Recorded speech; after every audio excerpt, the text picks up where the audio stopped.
À la une de l'actualité au Soudan, au lendemain de la destitution du président Omar el-Béchir, la foule des manifestants est désormais déterminée à chasser les généraux du régime déchu.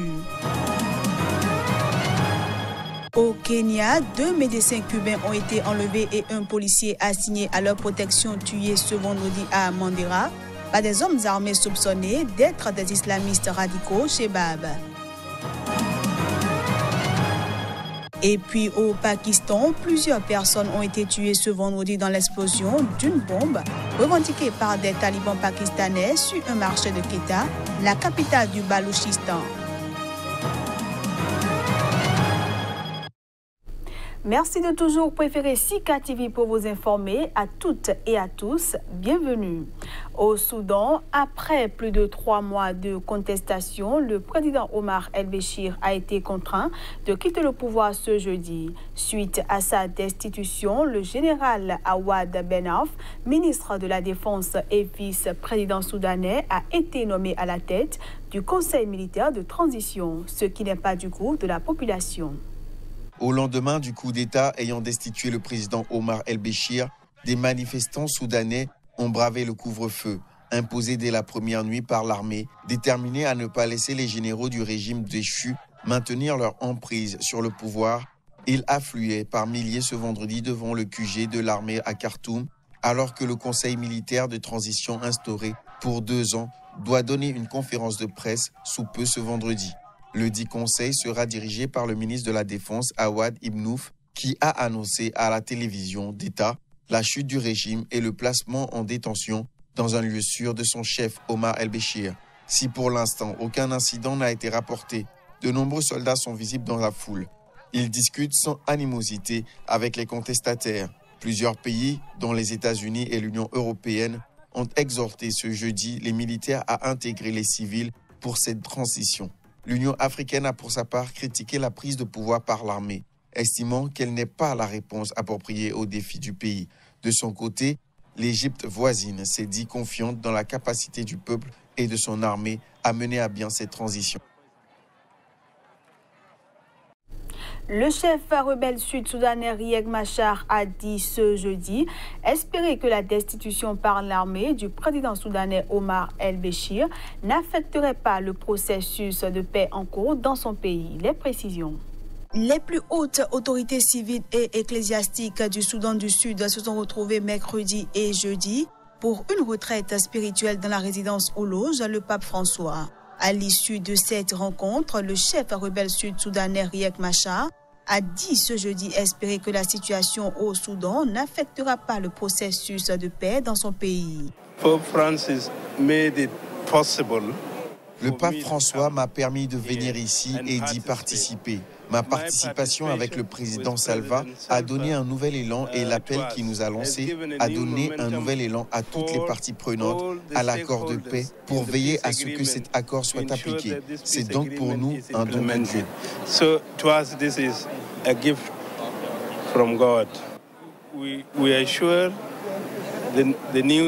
Nous sommes sûrs que le nouveau système de Khartoum tentera de faire en sorte que plus de relations qu'auparavant soient établies. Nous ferons appel au nouveau système pour assurer que le pays devienne stable dès que possible.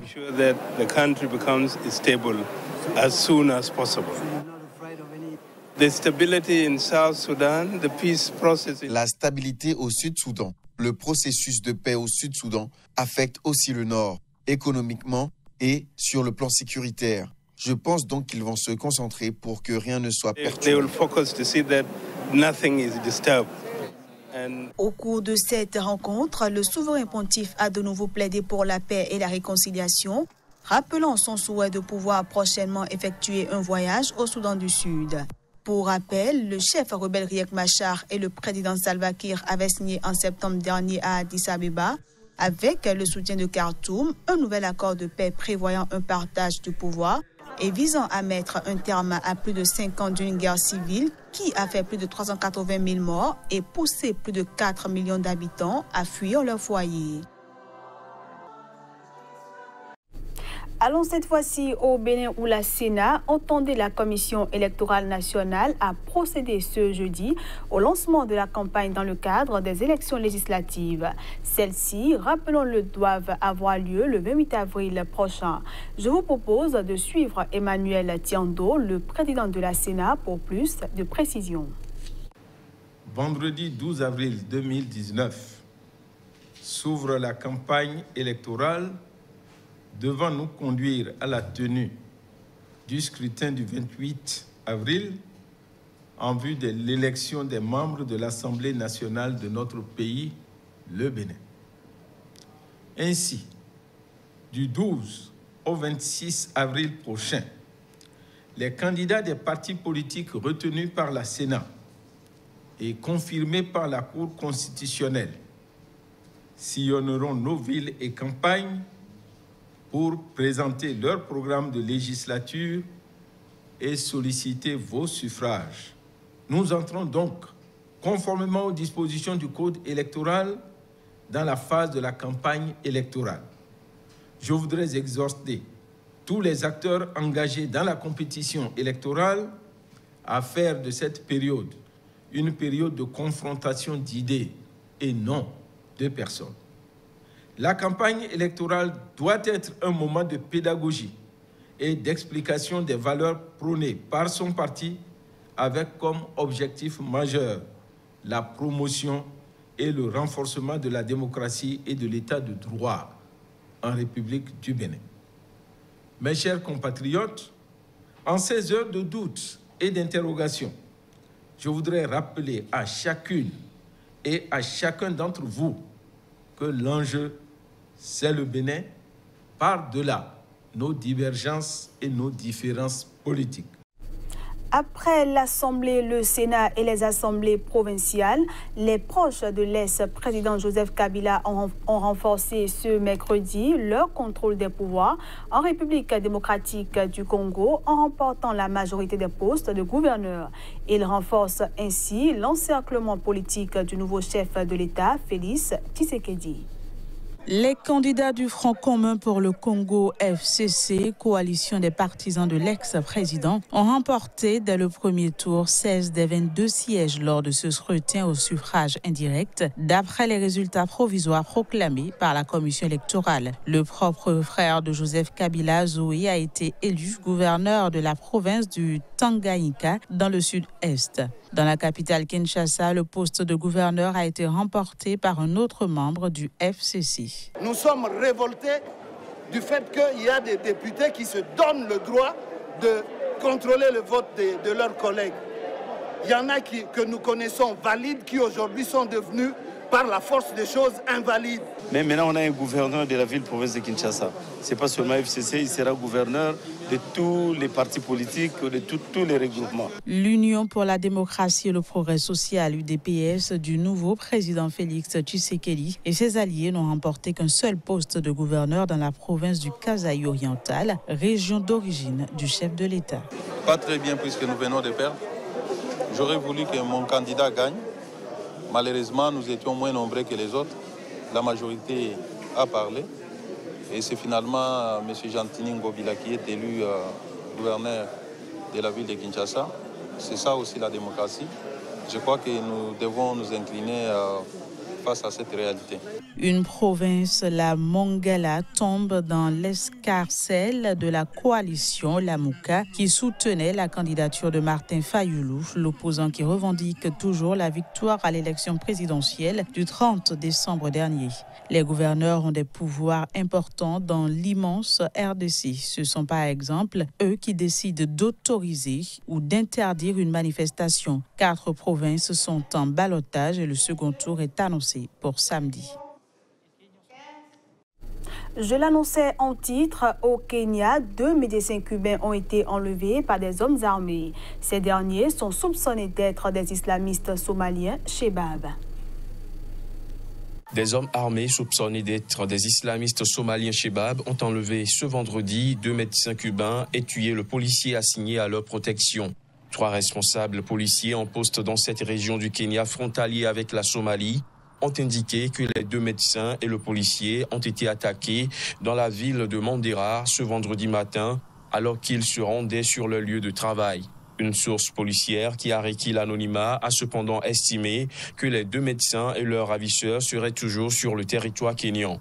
Les 2 médecins font partie d'un groupe d'une centaine de médecins cubains déployés au Kenya depuis 2018 pour renforcer les services de soins de santé de ce pays.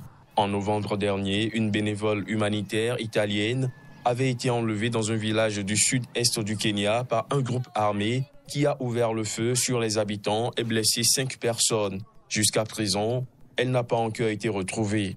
À l'époque, la police avait mis en garde contre les spéculations liant cet événement aux islamistes somaliens Shebab, responsables ces derniers mois de plusieurs attaques à l'aide d'engins explosifs artisanaux contre les patrouilles de police et de l'armée dans les régions frontalières du nord et de l'est kényan, près de la Somalie.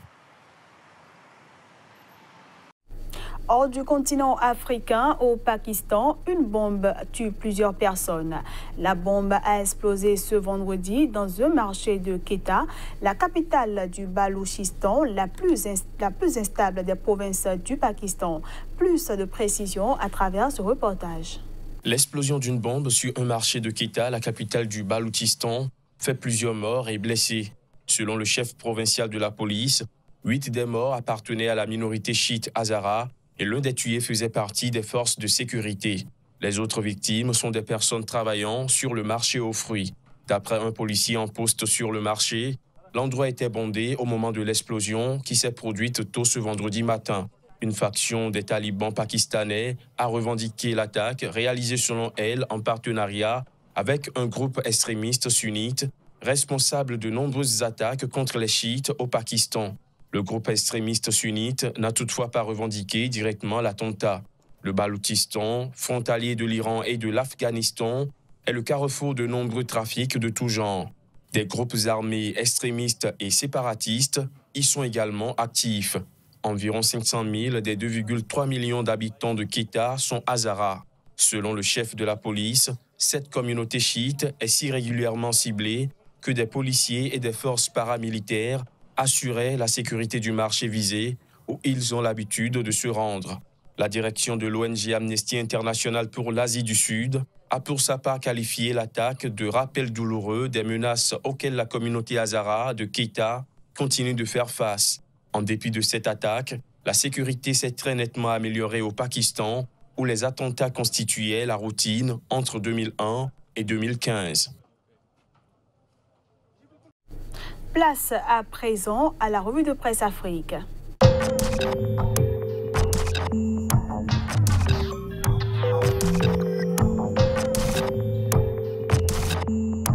Bonjour et bienvenue à chacun et à tous. Et c'est par le Mali que nous démarrons la revue de presse Afrique d'aujourd'hui. Collectivité territoriale, Mali Tribune informe que le Syntract entame une autre grève de 3 semaines. On reste avec Mali Tribune qui nous apprend également qu'un rappeur a été arrêté par la sécurité d'État pour injure contre Ibeka.